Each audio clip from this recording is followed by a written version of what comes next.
بسم اللہ الرحمن الرحیم نحمدہ ونصلی علی رسولہ الکریم اما بعد۔ خبر مشہور کے متعلق مباحث چل رہے تھے۔ مبحث اول میں ہم نے خبر مشہور کی تعریف بیان کی تھی۔ مبحث ثانی خبر مشہور کا حکم، اور اب مبحث ثالث ہے خبر مشہور کے منکر کا حکم۔ جمہور حنفیہ یعنی وہ حضرات حنفیہ جو اس بات کے قائل ہے کہ خبر مشہور وہ طمانینت کا فائدہ دیتا ہے، علم یقینی کا فائدہ نہیں دیتا، ان کے نزدیک خبر مشہور کے منکر کی تکفیر نہیں کی جاتی، بلکہ خبر مشہور کا منکر ضال اور گمراہ ہوتا ہے، اس کی تذلیل کی جائے گی۔ اور جمہور حنفیہ کی رائے کے مطابق یہ بات بالکل واضح ہے، اس لیے کہ وہ اس بات کے قائل ہے کہ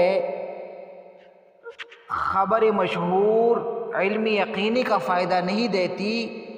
کہ اس کی وجہ سے اس کا جاحد اور منکر کی تکفیر کی جائے، بلکہ وہ طمانینت کا فائدہ دیتی ہے۔ تو یہ جمہور کی رائے میں تو یہ بات بالکل واضح ہے کہ اس کی تکفیر نہیں کی جائے گی منکر کی، لیکن امام ابو بکر جساس اور جو امام ابو بکر جساس رحمہ اللہ کی طرح جو علماء کرام حنفیہ میں سے رائے رکھتے ہیں،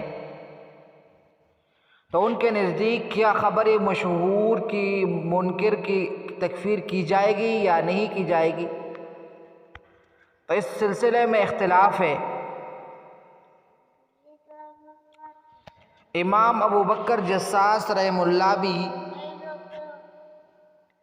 خبر مشہور کے منکر کی تکفیر نہیں کرتے، اس لیے کہ امام ابو بکر جساس رحمہ اللہ نے اپنے کتاب الفصول فی الاصول میں عیسیٰ ابن ابان رحمہ اللہ کا قول نقل کیا ہے کہ خبر مشہور کا منکر اس کی تذلیل کی جائے گی اور تکفیر نہیں کی جائے گی، اور یہ قول نقل کر کے امام جساس نے خاموشی اختیار کیا ہے، جو رضامندی کی دلیل ہے۔ لأن السکوت فی موضع الحاجت بیان، اس لیے کہ ضرورت کے موقع پر سکوت اختیار کرنا یہ بیان کے قائم مقام ہوتا ہے۔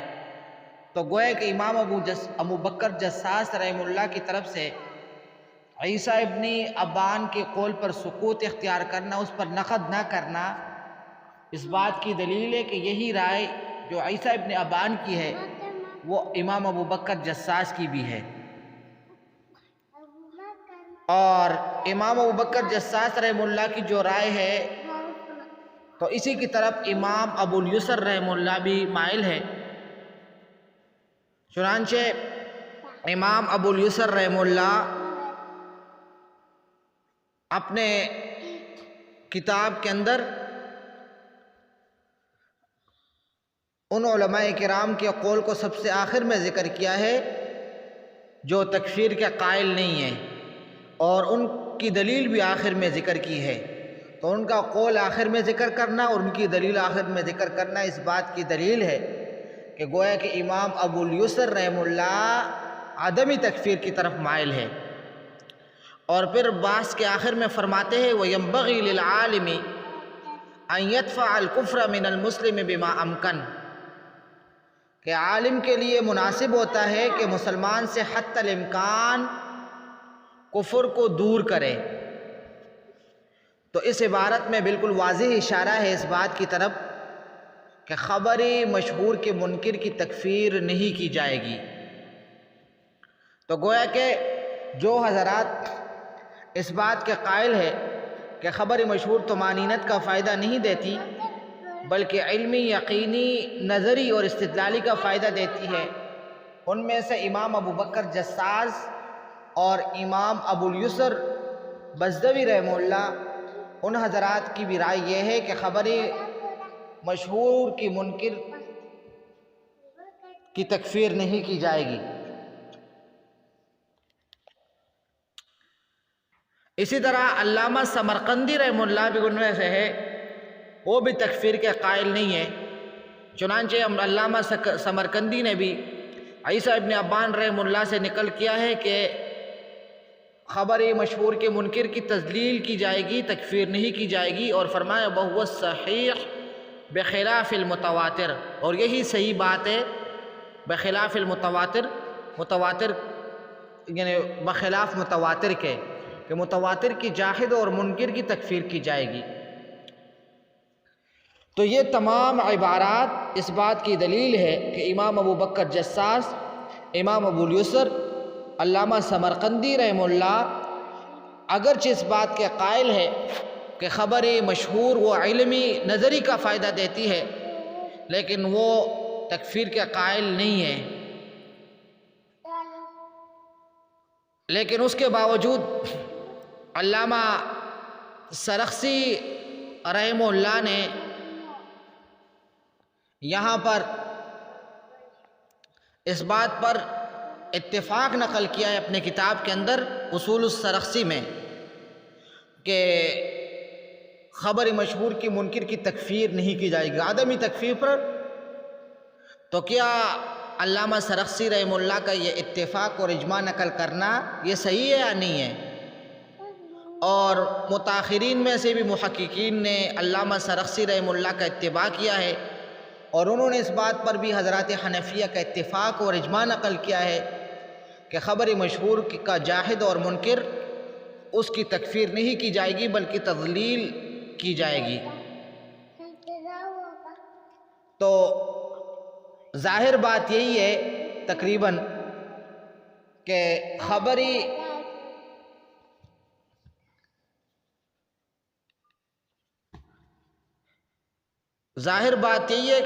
مشہور کا منکر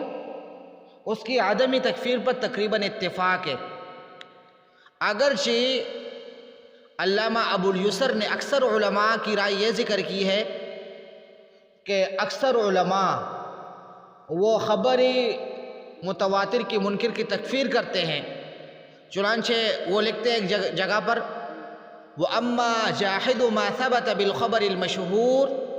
فَأَكْثَرُ الْعُلَمَاء جَعَلُوا الْجَوَابَ فِيهِ كَالْجَوَابِ فِي خَبَرِ الْمُتَوَاتِرِ، کہ جو حکم خبر مشہور سے ثابت ہو اس کا منکر اکثر علماء کے نزدیک اس کا حکم وہی ہے جو خبر متواتر کے منکر کا حکم ہے۔ تو خبر متواتر کے منکر کا حکم کیا ہے؟ اس کی تکفیر کی جاتی ہے۔ تو گویا کہ علامہ ابو الیسر کے نزدیک اکثر علماء کی رائے یہ ہے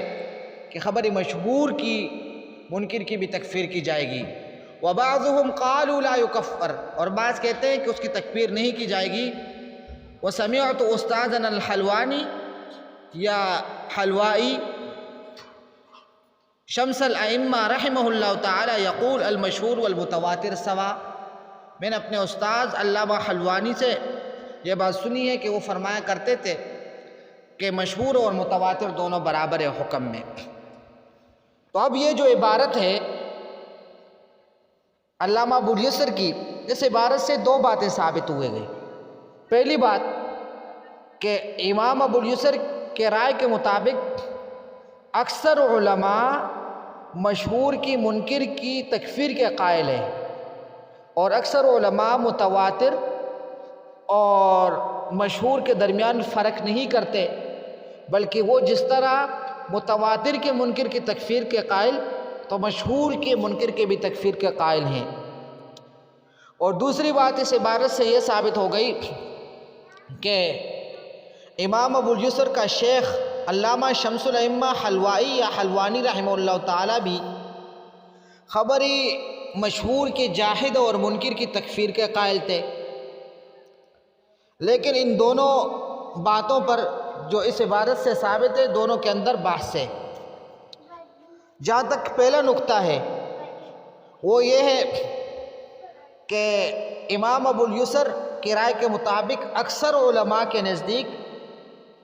خبر مشہور کے منکر کی تکفیر کی جاتی ہے،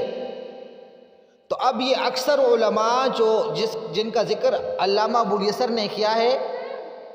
یا کتبی اصول میں ان کا ذکر ہے یا نہیں ہے؟ اس لیے یہ تو ممکن نہیں ہے کہ ایک مشہور مسئلے میں اکثر علماء کی ایک رائے ہو اور ان کا نہ کتابوں کے اندر ذکر ہو نہ ان کے نام ہو، تو اور یہ بھی مناسب تو یہ ہونا چاہیے تھا کہ خبری مشہور کا جو منکر کی تکفیر امام ابو بکر جساس کے نزدیک ہونا چاہیے،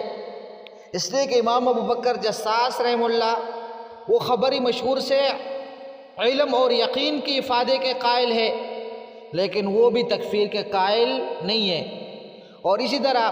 امام ابو بکر جساس رحمہ اللہ کے اتباع کرنے والے یعنی علامہ ابو الیسر خود، علامہ سمرقندی،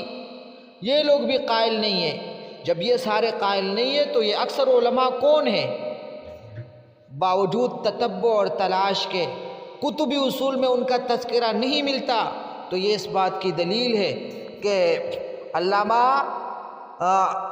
ابو الیسر کو وہم ہو گیا ہے، اس سے غلطی ہو گئی ہے، یہ اس کی تسامح ہے۔ اور دوسرا جو نقطہ اس عبارت سے معلوم ہوتا ہے تو وہ ہے کہ علامہ ابو الیسر نے اپنے استاد شمس الائمہ حلوانی رحمہ اللہ کا یہ قول نقل کیا ہے کہ المشہور والمتواتر سواء، کہ اس کے نزدیک مشہور اور متواتر برابر، وہ ہے کہ وہ خبر مشہور کے منکر کی تکفیر کے قائل تھے۔ اب یہاں پر دوسرے نقطے میں علامہ شمس الائمہ سرخسی اور امام ابو الیسر بزدوی ان دونوں کے نقل میں تعارض آ گیا ہے، اس لیے کہ علامہ سرخسی رحمہ اللہ نے اس سے پہلے عبارت ہم نے نقل کر دی، اس نے تمام علماء کا اس بات پر اتفاق نقل کیا ہے، عدم تکفیر پر اتفاق اور اجماع نقل کیا ہے کہ خبر مشہور کی منکر کی عدم تکفیر پر اتفاق ہے، حالانکہ علامہ سرخسی اور امام ابو الیسر بزدوی دونوں ایک ہی طبقے کے علماء کرام ہیں، اور دونوں نے شمس الائمہ حلوانی سے علم اخذ کیا ہے، تو یہ بات انتہائی بعید ہے کہ امام ابو الیسر اپنے استاذ حلوانی سے تکفیر نقل کرے اور اس کے پاس علامہ سرخسی جو اس کا رفیق ہو وہ عدم تکفیر پر علماء کا اتفاق نقل کرے، اور اس کو اوپر اپنے استاذ علامہ حلوائی کا ایک مشہور اختلافی مسئلے میں اپنے استاذ کی خلاف کا پتہ ہی نہیں چلا ہو، یہ امر انتہائی بعید ہے، واللہ سبحانہ اعلم۔ بہرحال آج کے درس کا خلاصہ یہ ہوا کہ خبر مشہور کا جو منکر ہے تو تقریباً تمام علماء کرام کا اس بات پر اتفاق ہے کہ اس کی تضلیل کی جائے گی، وہ گمراہ اس کو قرار دیا جائے گا، لیکن اس کو کافر نہیں سمجھا جائے گا، اس کی تکفیر نہیں کی جائے گی۔ جمہور حنفیہ کے نزدیک تو بالکل واضح ہے، اس لیے کہ ان کے نزدیک خبر مشہور وہ علمی یقین کا فائدہ، قطعیت کا فائدہ ہی نہیں دیتا، لہذا اس کا منکر کافر نہیں ہو سکتا۔ لیکن جو علامہ امام ابو بکر جساس رحمہ اللہ ہے، اگرچہ اس کے نزدیک خبر مشہور وہ علم اور قطعیت کا فائدہ دیتا ہے، لیکن اس کے باوجود وہ بھی تکفیر کے قائل نہیں ہے۔ اور اسی طرح امام ابو بکر جساس رحمہ اللہ کی رائے رکھنے والے امام ابو الیسر علامہ سمرقندی وہ بھی تکفیر کے قائل نہیں ہیں، اگرچہ امام ابو الیسر نے اکثر علماء کی یہ رائے نقل کی ہے کہ اکثر علماء وہ تکفیر کے قائل ہے لیکن بعض عدم تکفیر کے قائل ہے، لیکن امام ابو الیسر کا کلام محل نظر ہے، جس کی تفصیل ہم آپ حضرات کے سامنے بیان کر چکے۔ آج